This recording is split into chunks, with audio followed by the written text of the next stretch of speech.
To create a 90-degree corner, place a corner unit at the corner and set with a dead blow hammer. Place the next base unit perpendicular to the corner and continue building the wall away from the corner. Use best practices to level the blocks and pitch the base course. Visit anchorwall.com for more details. Use a string line on a straight wall to align the blocks. On the next course, begin by installing dots of glue on the corner block. Then install a corner unit perpendicular to the corner unit below. Set corner units back to reflect the batter of the wall block units.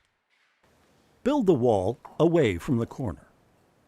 Set a wall unit perpendicular to the corner and build away. Apply 1 dot of glue every 3 inches on the corner units, from bottom to top, and keep the glue 2 inches from the face to prevent oozing.